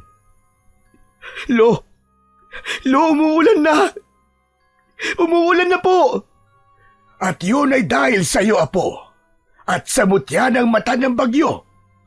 Binigyan mo ulit ng pag-asa ang lahat. Maraming salamat, Apo. Salamat din po kay Lumawig. Kung hindi niya po ipinagkaloob sa akin ang mutya ng mata ng bagyo, ay hindi ko po ito magagawa. Hinayaan lang ni Agibis na magsaya ang mga tao sa pagbuhos ng ulan. May ilan na nagsahod ng batya at timba. Alam ng lahat na malaki ang magagawa ng muling pag-ulan sa kanilang baryo dahil muling nabasa ang kanilang lupa at maaari na ulit nila yung taniman, habang ang mga balon naman ay muling magkakaroon ng tubig. Muling nabuhay ang baryo ni Hagibis matapos ang matinding tagtuyot. Mabilis na natutunan ni Hagibis na gamitin ang mutya ng mata ng bagyo upang kontrolin ang ulan. Nagtanim ulit ang mga tao ng palay, mais at gulay. Ang mga dating tuyong balon ay muli nang napuno ng malinaw at malamig na tubig. Maraming tao ang humingi ng tawad kay Lolo Paking. Hindi rin nakalimutang pasalamatan ng mga tao si Agibis. Nagkaroon din sila ng ritual ng pag-aalay para kay Lumawig bilang pasasalamat sa mutya ng mata ng bagyo. Unti-unting nakabangon ang baryo ni Hagibis at doon niya napatunayan na mas malakas ang kapangyarihan ng isang bathala kumpara sa isang sumpa. Isang umaga, masayang pinagmamasdan ni Agibis ang mga taong nagtatanim ng palay. Nasa tabi niya si Emong na kumakain ng saging. Grabe, Agibis! Sino mag-aakala na babalik na sa dati ang baryo natin, no? Mabuti na lang talaga at nandiyan ka at ang mutya ng mata ng bagyo. Kaya nga eh. Kaya salamat pa rin kay Lumawig dahil siya nagbigay sa atin ng mutya ng mata ng bagyo. Pero alam mo, Emong, sa nangyari sa baryo natin ay isang bagay ang napagtanto ko. Yun ay hindi dapat tayo mawalan ng tiwala sa plano ng Diyos sa atin kahit puro pagsubok at paghihirap pa ang ating nararanasan. Dahil ibibigay niya ang ipinagdarasal natin sa tamang panahon at pagkakataon. Nox! Ang talinghaga mo na magsalita ngayon, ha? Napangiti na lang si Agibis. Babalik na sana siya sa pagtulong sa pagtatanim ng biglang hawakan ni Emong ang braso niya. Teka, sandali lang, Agibis. Tignan mo yung matandang babae na nasa ilalim ng puro ng bangga. Tignan mo, ayun o. Hindi ba? Parang si Aling Celia yun. Tinignan ni Agibis ang matandang itinuro ni Emong sa kanya. Medyo may kalayuan yun, kaya hindi niya masigurado kung si Aling Celia nga ba yun. Upang malaman nila kung tama ang kanilang hinala, ay lumapit sila at doon nila nalaman na si Aling Celia nga yun. Matalim ang mata ni Aling Celia at mahigpit ang pagkakahawak nito sa tungkod. Oh, ano ka ngayon, Aling Celia? Walang sinabi ang sumpa mo sa mutya ng mata ng bagyo ni Agibis. Emong, tama na. Huwag ka magsalita ng ganyan sa kanya. Mutya ng mata ng bagyo? Anong mutya ng mata ng bagyo sinasabi mo, Emong? Nakikita mo ba ang kwintas ni Agibis? Yan ang mutya ng mata ng bagyo. Ibinigay sa kanya ni Lumawig, kaya umulan na dito ulit sa baryo. Tignan mo, nakakapagtanim na ulit ang lahat. Walang iyang Lumawig yan. Talagang nakialam pa. Aling Celia, iginagalang kita. Pero wala po kayong karapatan na magsalita ng ganyan sa bathala ng kalikasan. Hindi ko sinasamba ang Lumawig na yon. Kaya wala kang pakialam kung paano ko siya tawagin. Pero sige lang, magpakasaya kayo ngayon. Marahil ay napagtagumpayan nyo ang aking sumpa. Pero ang kamatayan na darating sa baryong ito ay hinding-hindi nyo mapipigilan. Wala na po mamamatay kasi nakakapagtanim na po kami. Hindi na kami magugutom at mauuhaw. Isang malademonyong ngiti ang sumilay sa labi ng matanda na nagdulot naman ng kilabot kay Hagibis. Sinabi ko bang dahil sa gutom at uhaw kayo mamamatay? Dadanak ang dugo. Lahat ay mamamatay sa marahas na paraan. Maganda kayo, Hagibis. Malapit niyang mangyari ang kamatayan na tinutukoy ko. Mahinang tumawa si Aling Celia. Saka ito tumalikod at naglakad palayo. Gigil na dinuro ni Emong si Aling Celia. Ang sama talaga ng ugali mo, matanda ka! Ano kaya kung sugurin ko siya para hindi na siya makabalik dito? Hayaan mo na siya, Emong. Pakiramdam ko nananakot lang yun. Saka sige, sugurin mo siya. Nakita mo naman na nangyari nung huling ginawa mo yun, di ba? Kumain ka bigla ng bulok na kamatis. Baka ngayon, putik naman ang kainin mo dahil sa dasal ni Aling Celia. O ano, sige, sugurin mo. Ay, sa bagay, tama ka. Hanggang ngayon nga nalalasahan ko pa rin yung bulok na kamatis Ang bakla. Natawa si Hagibis sa sinabi ni Emong. Nang mawala na sa paningin nila si Aling Celia, ay bumalik na sila ng kanyang kaibigan sa pagtulong sa pagtatanim sa mga magsasaka. Hindi na binanggit pa ni Hagibis kay Lolo Paking ang naging pag-uusap nila ni Aling Celia. Para sa kanya ay pawang pananakot lang ang mga sinabi ng matandang babae para sirain ang magandang nangyayari sa kanilang baryo.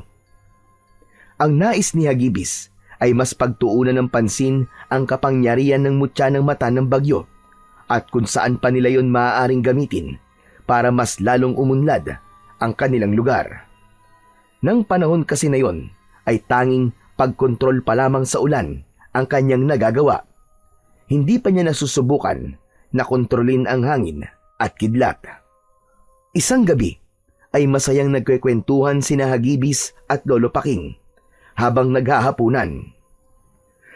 Alam mo bang tuwan-tuwa ang mga bata dahil may nabuong sapa sa bukana ng gubat?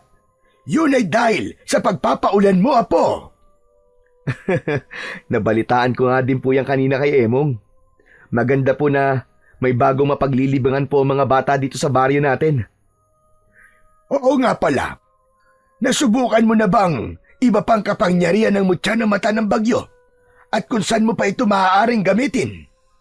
Hindi pa nga po, Lo Pero pinag-aaralan ko na po. Ang gusto ko po kasi ay sigurado ako na magagamit ko ang mutya sa pagtulong sa mga tao. Dapat yung makikinabang po ang lahat. Yan! Yan, Apo! Yan ang dahilan ni Lumawig kung bakit niya ipinagkatiwala sa iyo ang mutya ng mata ng bagyo. Alam niya na gagamitin mo yan sa kabutihan. Ipinagmamalaki kita, Apo. Napangiti si Hagibis sa sinabing yon ng kanyang lolo. Lo, maraming salamat po. Pero yun naman talaga ang ipinangako ko kay Lumawig nang ibigay niya po sa akin ang mutya ng mata ng bagyo. Ayoko pong isipin na porkit sa akin niya ipinagkatiwala ang mutyang to, ay ako o tayo lang po ang dapat na makinabang dito. Dapat po, ang lahat ng taga rito sa atin ay makikinabang. Tama yan, Apo. Ngayon pa lang ay nakikita ko nang magiging mabuti kang pinuno ng ating tribo pagdating ng panahon. Mas lalong lumaki ang ngiti ni Hagibis sa sinabing yun ni Lolo Paking. Ngunit para sa kanya, hindi niya ginagawa ang lahat ng yun upang maipakita lamang sa mga tao kung anong klase siyang pinuno sa hinaharap. Tinutupad niya lamang kung ano ang sinabi niya kay Lumawig nang ipagkatiwala nito sa kanya ang mutya ng mata ng bagyo. Hanggang isang gabi, nabulabog ang katahimikan ng buong baryo nang umalingaw-ngaw ang sigawan ng mga tao. Maging sina Hagibis at Lolo Paking ay napabalikwas ng bangon sa kanilang pagkakatulog. At may pagtataka silang nagkatinginan. Lo, sigaw po ba yun ng mga tao? Sa tingin ko ay oo, Apo. Tara, lumabas tayo at tignan natin kung ano ang nangyayari. Bago sila lumabas, ay kumuha ng itak si Lolo Paking. Upang makasiguro, ay kinuha na rin ni Hagibis ang isa pang itak. Sa paglabas nila, ay nakita nila ang mga taong nagkakagulo. May mga tumatakbo, ngunit wala silang nakikitang humahabol sa mga ito. Isang babaeng takot na takot ang hinarang ni Lolo Paking upang tanungin kung ano ang nangyayari. Ayon sa babae, ay merong tila taong putik na pumasok sa bahay nito at inatake ito at ang asawa nito. Nalaman nila na pinatay ng mga taong putik na yon ang asawa ng babae. Luminga sina Hagibis sa paligid at nakiramdam. Wala silang nakitang kakaiba. Naglakad sila hanggang sa makarating sila sa maputik na bahagi ng baryo. Nang tumapak sila sa putik, ay laking gulat nila nang may humawak at humila sa kanilang mga paa. Natumba ang maglolo at napaupo sila. Mula sa putik ay lumitaw ang dalawang nilalang na may nakakatakot na itsura na balot ng putik. Hindi nila yon napansin dahil humalo ang mga yon sa putik na nasa daan. Namumula ang mga mata ng dalawang nilalang. May matutulis na mga ngipin at mga kuko. Malaki ang bibig ng mga yon na parabang kayang-kayang lunukin ng mga yon ang isang buong bata. Hagibis! Mga aswang ang mga yan! Saan galing ang mga nilalang na yan, Lolo? Hindi ko rin alam. Pero huwag kang matatakot, Hagibis. Kailangan natin silang paslangin. Mabilis ang kilos ng mga aswang. Agad na sumugod ang una at sinugod si Hagibis. Inundayan niya ito ng saksak sa tagiliran at napaatras ang aswang. Galit na galit itong umangil. Sinugod ni Hagibis ang aswang at bago pa ito makaiwas ay isang malalim na hiwa sa leeg ang ibinigay niya rito. Halos humiwalay ang ulo ng aswang sa katawan nito at walang buhay itong bumagsak sa lupa. Ang isa pang aswang ay umatake mula sa kanan. Naagapan ito ni Lolo Paking at sumalubong ang itak dito. Tumama iyon sa braso ng halimaw. Napaurong ito, ngunit bumelo lang pala yun upang sunggaban si Lolo Paking. Bumaon ang matatalim na kuko ng aswang sa dibdib ng matanda. Napasigaw si Lolo Paking at napaluhod nang dahil sa labis na sakit. Napasigaw si Hagibis at mabilis na tumakbo na parang isang bagyong dumadaluhong. Inundayan niya ng sunod-sunod na suntok at taga ang aswang at sa isang mabilis na galaw, sinaksak ni Hagibis ang puso ng aswang gamit ang matalim na dulo ng itak. Napaatras ang halimaw at nanlaki ang mga mata nito. Kasunod nun ay bumulagta ito sa lupa. Umikot ang tingin nila sa paligid nang hilakbot si Hagibis nang makita niya ang napakaraming aswang na balot sa putik na inaatake ang mga tao. Lolo, ako na pong bahala rito. Bumalik na po kayo sa bahay. Hindi maaari. Kailangan kong ipagtanggol ang mga tao. Pero may sugat po kayo, Lo. Nasasayang ang oras natin sa pag-uusap na ito. Sige na! Biglang tumakbo si Lolo Paking papunta sa isang aswang na nilalapa ang isang lalaki. Tinagayon ni Lolo Paking sa batok, habang si Hagibis naman ay tinulungan ang mag-ina na muntik ng sunggaban ng isang aswang. Sa dami ng mga aswang na naroon ay hindi na alam ni Hagibis at Lolo Paking kung sino ang unang tutulungan. Hanggang sa isang napakalakas na pag-angil mula sa kung saan ang umalingaw-ngaw. Mula sa madilim na bahagi ng baryo ay lumabas si Aling Celia na may malaking ngiti sa labi. Huminto ang mga aswang na balot sa putik sa pag-atake at nagtipon-tipon ang mga yon sa likod ni Aling Celia. Tumayo si Hagibis at Lolo Paking, ilang metro lamang ang layo mula kay Aling Celia at sa mga aswang. Celia! Anong ibig sabihin ito?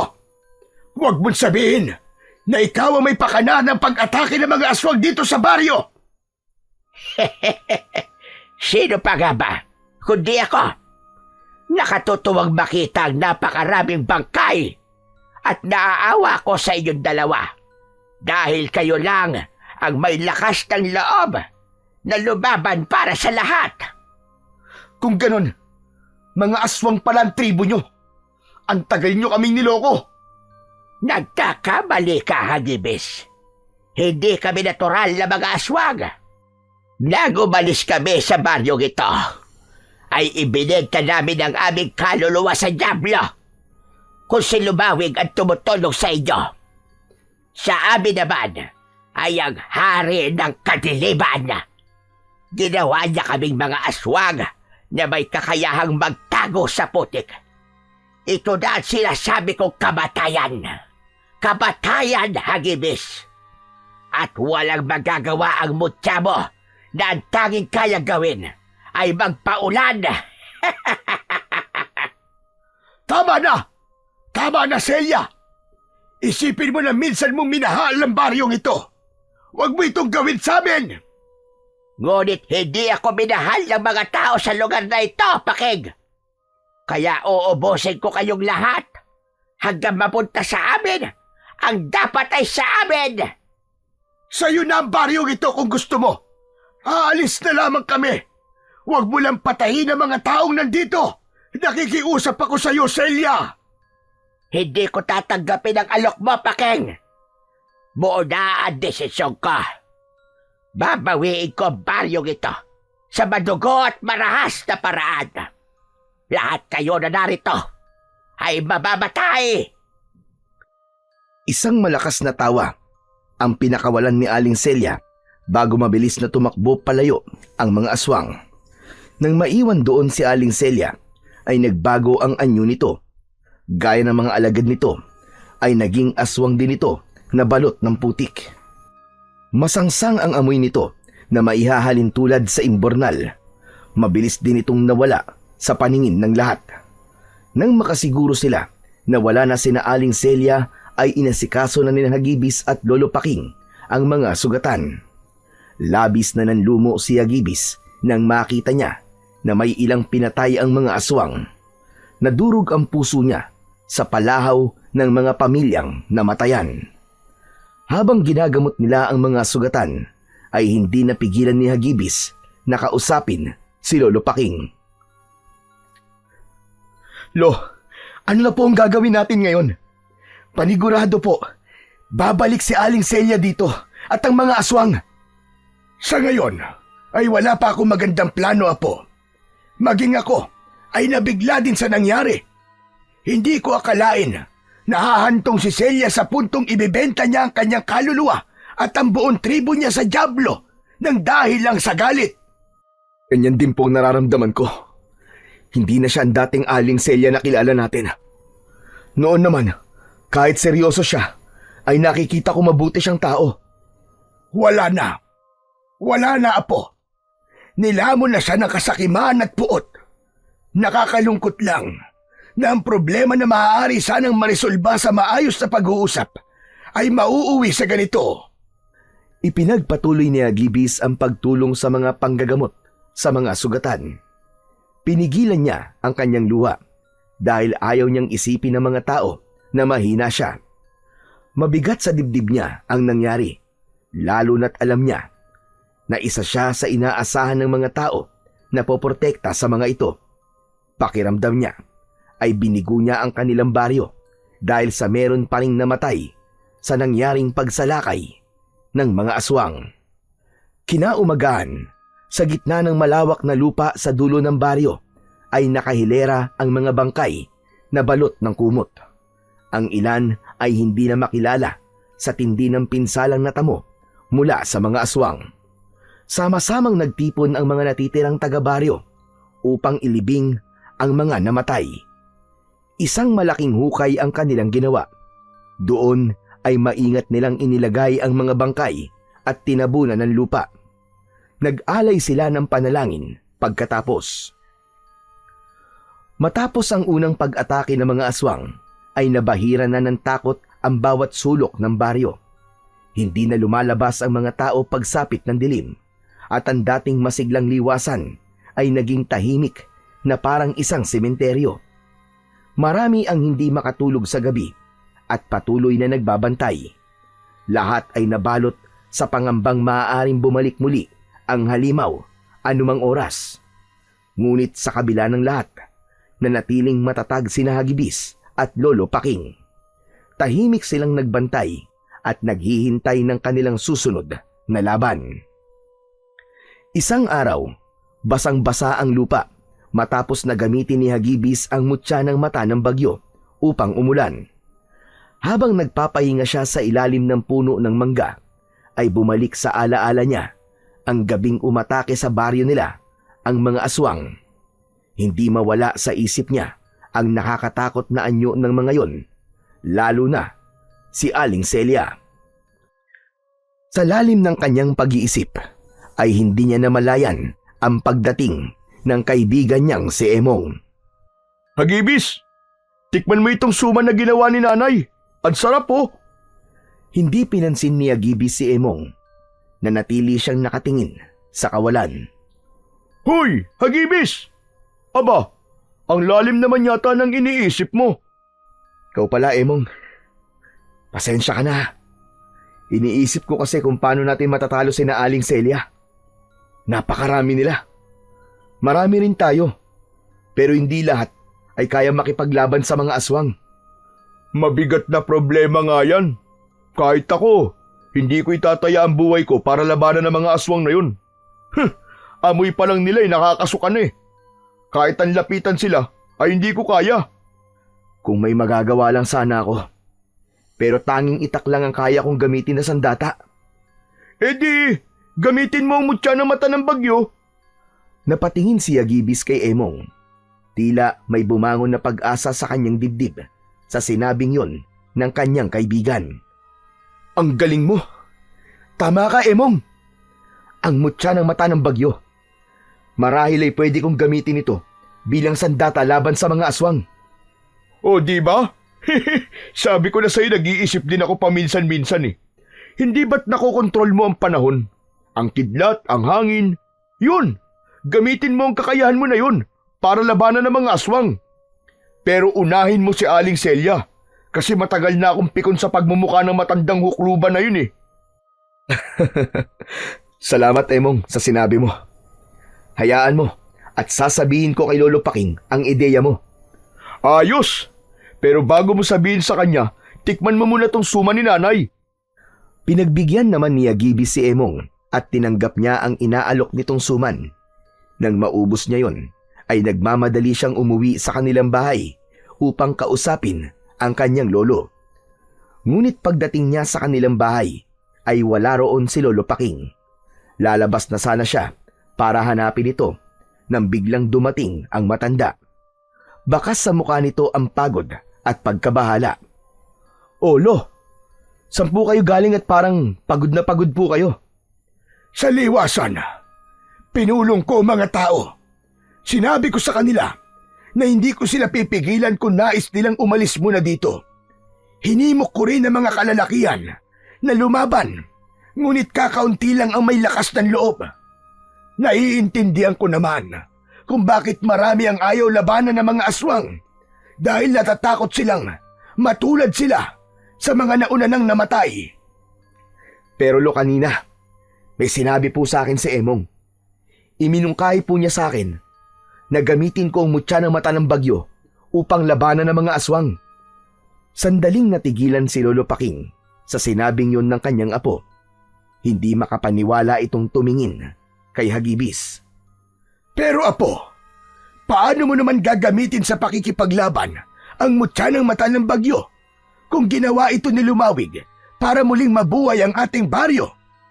Sa tingin ko po, ay hindi lang yun ang gamit ng mutya ng mata ng bagyo. Marahil, alam po ni Lumawig na darating ang mga aswang, kaya niya po ito pinagkaloob sa akin.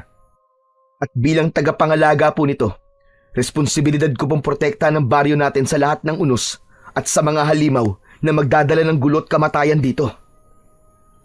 Sasanayin ko po ang sarili ko sa paggamit ng kapangyarihan ng mutya ng mata ng bagyo sa pakikipaglaban. Hindi ko alam kung epektibo nga ba ang ideyang yan ni Emong.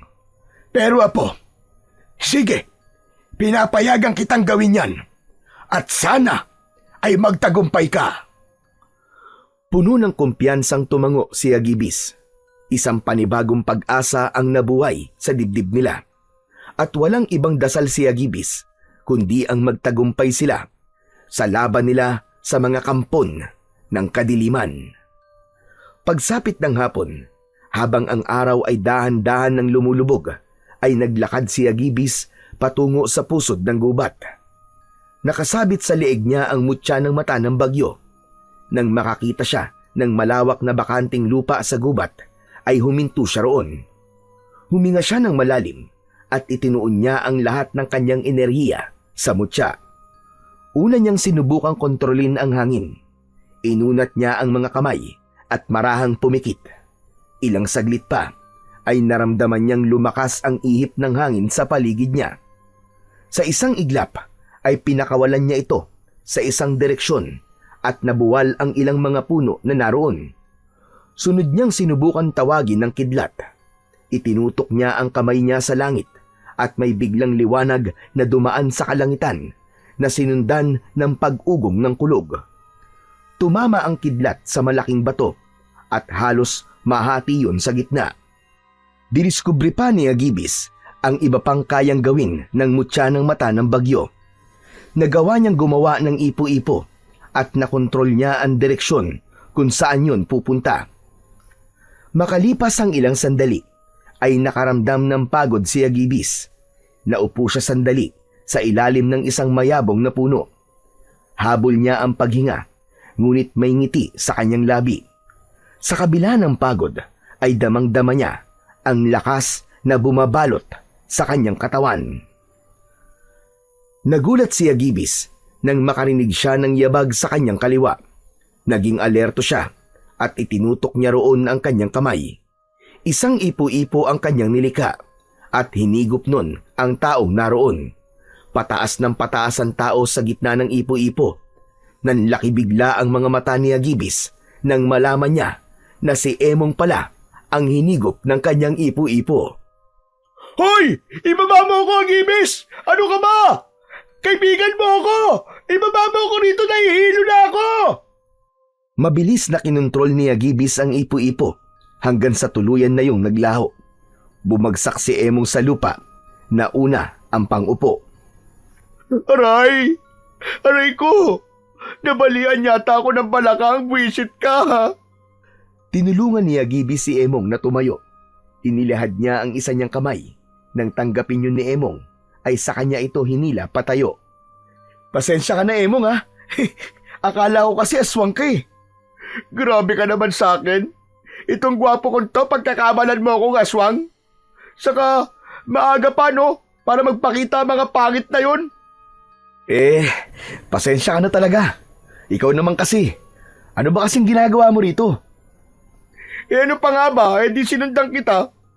Nang makita kita kanina na papunta ka dito sa gubat, ay alam ko na magsasanay ka sa paggamit ng mutya. At nakita ko lahat ng ginawa mo, Agibis.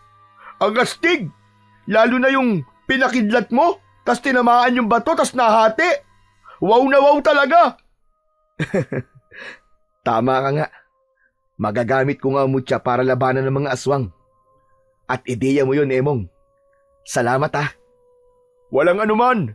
Siyempre, kahit hindi ako lalaban ng pisikal sa mga aswang, ay dapat may ambag pa rin ako, no? Pero, pwede bang gumawa ka ulit ng ipo-ipo? Gusto ko lang makita ng malapitan. Wag na. Pagod na ako eh. Umuwi na tayo. Sige na. Isa lang naman eh. Uuwi na tayo, Emong. Malapit ng dumili mo. Ang damot-damot naman ito. Naiiling na napatawa si Agibis. Nagpatiuna na siya sa paglalakad palabas ng gubat. Habang si Emong naman ay pinipilit pa rin siyang gumawa ng ipo-ipo. Ngunit hindi niya ito pinagbigyan.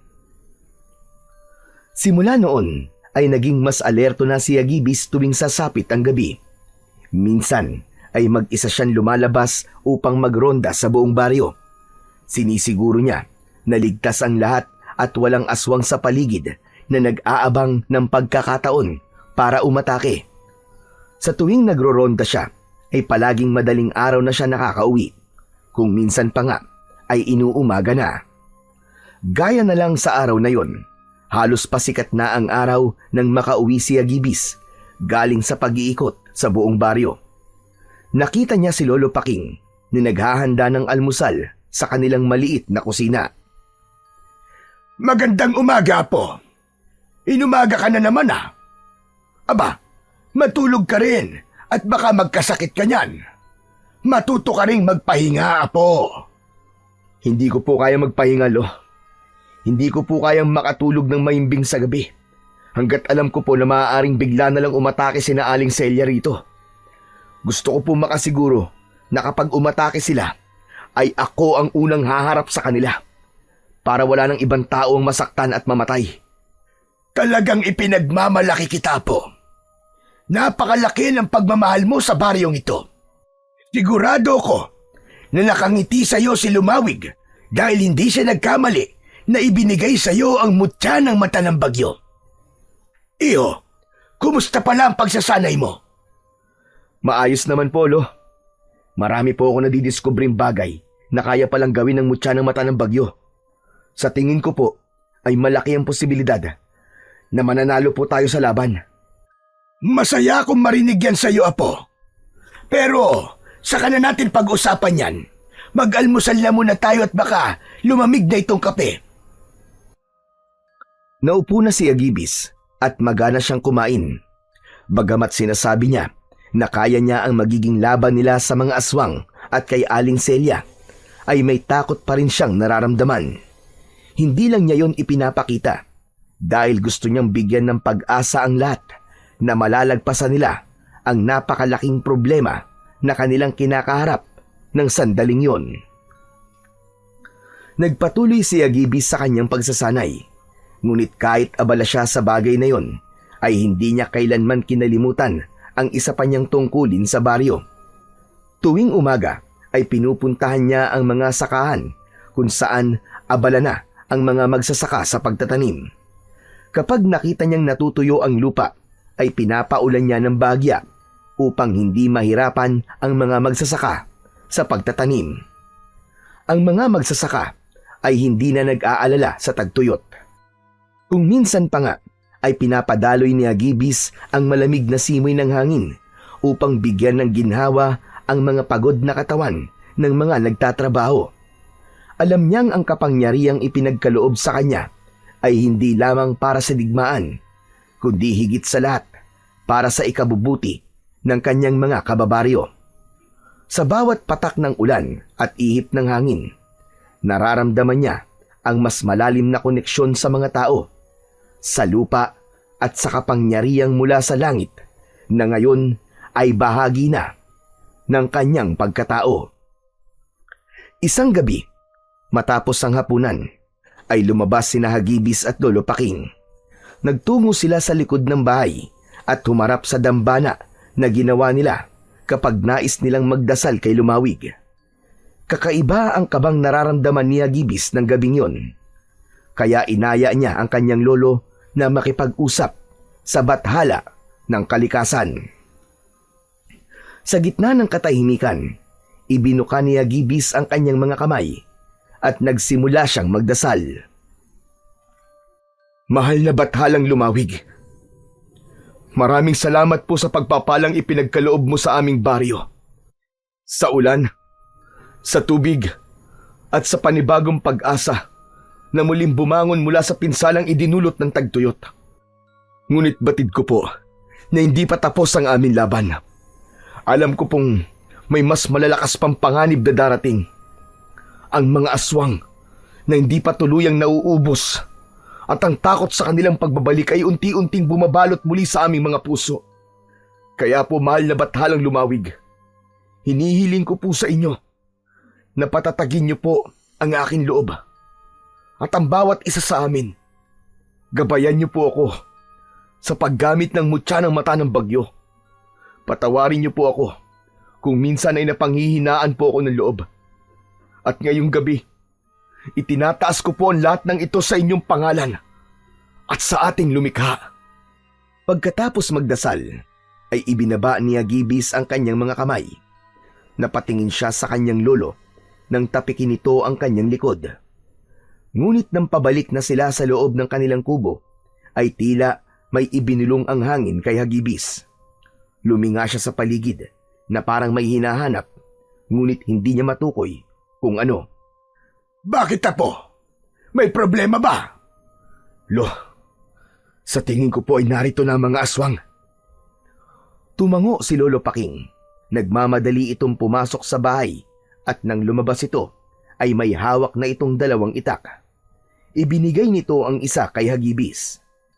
Lumabas sila sa kanilang bakuran. Naglakad sila at nakiramdam. Sigurado ka ba, Apo, na nandito na sila? Opo, Lo. Ibinulong po sa akin ang hangin. Nasa paligid lang po ang mga aswang. Ngunit nasaan sila? Kahit bakas o anino nila ay hindi ko makita. Huminto si Hagibis sa paglalakad. Lumuhod siya at inilapat niya ang isang kamay sa lupa hanggang sa naalala niya na nagtatago nga pala sa putik ang mga aswang. Maya-maya pa ay tumayo siya. Alam ko na, Lo, kung paano natin sila makikita. Mahigpit na hinawakan ni Hagibis ang mutya ng mata ng bagyo. Sa isang iglap ay bumuhos ang napakalakas na ulan. Mabilis na nabasa ang lupa at mula roon ay lumitaw ang mga aswang na nagtatago sa putik. Nahugasan ng ulan ang katawan ng mga ito, kaya wala ng paraan ang mga aswang upang magtago pa sa kanila. Nang tuluyan ng malantad ang mga aswang, ay tumayo ang mga yon. Pinahinto na ni Hagibis ang ulan at inihanda niya na ang kanyang sarili sa pakikipaglaban. Sabay-sabay na umatake ang mga aswang. Napangisi si Hagibis. Itinaas niya ang dalawa niyang kamay at mula sa kalangitan ay bumagsak ang sunod-sunod na kidlat. Lahat ng aswang na tinamaan ng kidlat ay bumagsak at nangisay. Isang aswang ang sumugod kay Hagibis mula sa gilid, ngunit isang buhawi ang bumalot sa kanyang katawan na siyang nagtaboy sa aswang. Tumalsik ito at nagpagulong-gulong sa lupa. Nagsimula na ring lumaban si Lolo Paking gamit ang kanyang matalas na itak. Sa bawat saksak at pagharibas sa mga nilalang ng itak niya ay may isa o dalawang aswang ang bumabagsak. Umatake ang isang aswang kay Lolo Paking at bumaon sa braso ng matanda ang matutulis nitong mga kuko. Umatras ang matanda at sinaksak sa tiyan ng aswang na sinundan nito ng taga sa leeg. Lo, nasugatan ka! Ako na po ang bahala dito! Kaya ko pa, Apo! Huwag mo akong intindihin! Napalingon ng dalawa nang makarinig sila ng matinis na pagtawa na tila nagmumula sa ilalim ng lupa. Mula sa putikang bahagi ng daan ay unti-unting bumangon si Aling Celia na nasa anyong aswang. Nang ganap na itong nakatayo ay matalim ang mga matang tumingin nito kay Hagibis. Sa tingin mo ba ay mananalo kayo dahil sa mutyang yan? Nagkakamali ka, Hagibis. Walang kahit anong mutya ang magpapabagsak sa tribong Dumalda. Wala kayong laban ng lolo mo sa akin. Huwag kang pakasiguro, Aling Celia. Nasa likod namin si Lumawig. Kaya kung inaakala mo natatakot kami sa'yo, ay nagkakamali ka. Samantala, abala si Lolo Paking sa pakikipaglaban sa natitirang mga aswang. Kita pa rin sa matanda ang husay at bilis nito pagdating sa pakikipaglaban. Nang sumugod naman si Aling Celia kay Hagibis, ay agad na nagpakawala si Hagibis ng kidlat. Pinuntirya ng mga kidlat si Aling Celia. Ngunit sa dami ng kidlat na bumagsak, ay wala kahit isa ang tumama sa matandang babae. Matagumpay nitong nalapitan si Hagibis at kinalmot siya nito sa dibdib. Hinawakan ng aswang ang balikat niya at buong puwersa siyang inihagis. Napaigik si Hagibis nang tumama ang likod niya sa lupa. Ganun pa man, ay mabilis siyang tumayo at hinarap si Aling Celia. Yan ba ang pinagmamalaki mong kapangyarihan? Walang laban na mga kidlat mo sa bilis ka! Muling ginamit ni Hagibis ang kapangyarihan ng mutya ng mata ng bagyo. Naipon ng hangin sa harapan niya at isang malaking buhawi ang kanyang nilikha.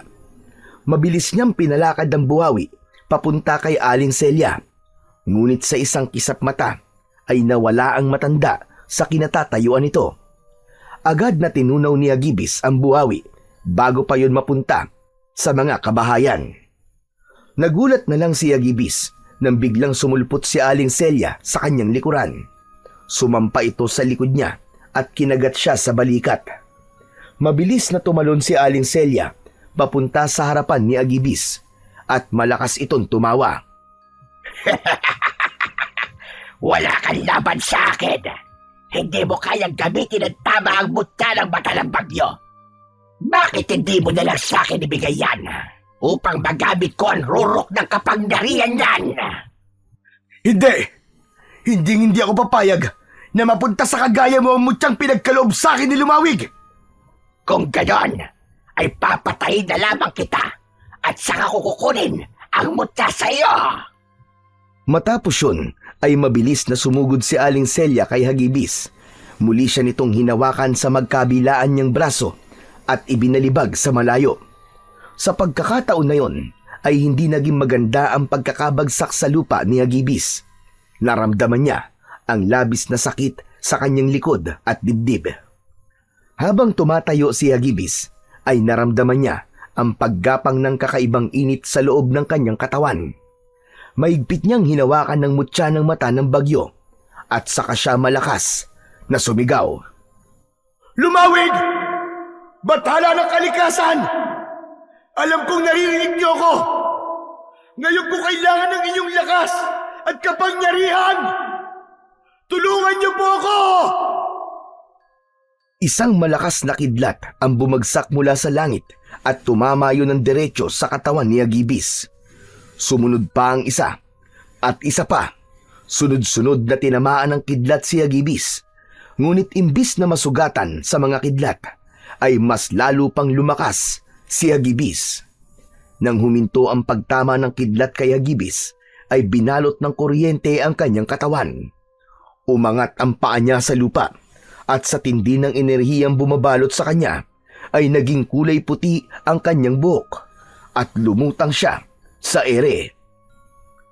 Napaatras si Aling Celia at hindi maipinta ang takot sa mukha nito. Hindi! Imposible! Imposible ito! Anong klaseng kapangyarihan yan?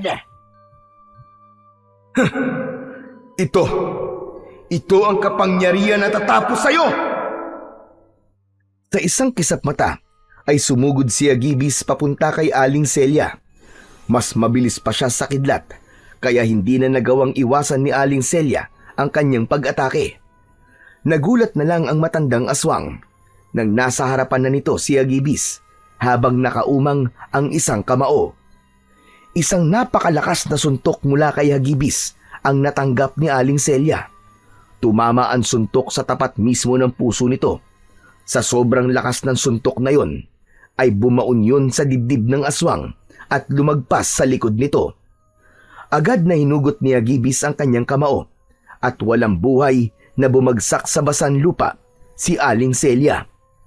Sa huling hininga ni Aling Celia ay lumabas pa ang itim na usok mula sa bibig nito at kasabay ng pagkamatay ni Aling Celia ay magkakasabay din bumagsak at nangamatay ang mga aswang sa paligid. Maraang lumapat ang mga paa ni Agibis sa lupa. Nang nakatapak na siya sa lupa, ay nawala na rin ang kuryenteng bumabalot sa kanya, ngunit ang buhok niya ay nananatiling kulay puti. Nang makita ni Agibis si Lolo Paking na palapit sa kanya, ay sinalubong niya ito kahit sugatan siya. Puno ng kasiyahan na nagyakap ang maglolo. Apo, napakahusay mo! Ipinagmamalaki kita! Tapos na po, Lo. Tapos na. Hindi na po natin kailangan matakot kay Aling Celia at sa mga aswang na putik. Mula sa mga bahay ay lumabas ang mga tao at nakiisa ang mga ito sa kasiyahan ni Hagibis at Lolo Paking. Lahat ay nagpaabot ng pasasalamat sa dalawa at may ilan pang naiyak dahil sa labis na kasiyahan. Nakangiting tumingala sa kalangitan si Agibis at tahimik siyang nagpasalamat kay Lumawig dahil hindi sila nito pinabayaan. Matapos ang laban na yon ay bumalik sa dati ang katahimikan ng baryo ni Hagibis. Hindi na kinailangang gamitin ni Hagibis ang mutya ng bagyo upang tumulong sa mga magsasaka, sapagkat kasabay ng pagkamatay ni Aling Celia ay namatay na rin ang sumpang ipinataw nito sa baryo.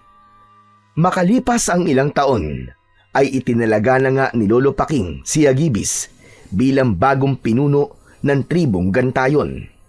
Mula noon, namuno si Hagibis ng may pagmamalasakit sa lahat ng tao sa kanyang nasasakupan.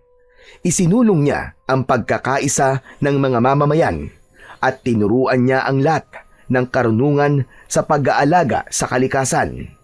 At dahil doon, ay mabilis na nakuha ni Hagibis ang respeto at paggalang ng lahat at hindi rin nakalimutan ng mga tao ang kabayanihan na kanyang ipinamalas noong tinapos niya ang takot ng mga tao mula sa mga aswang.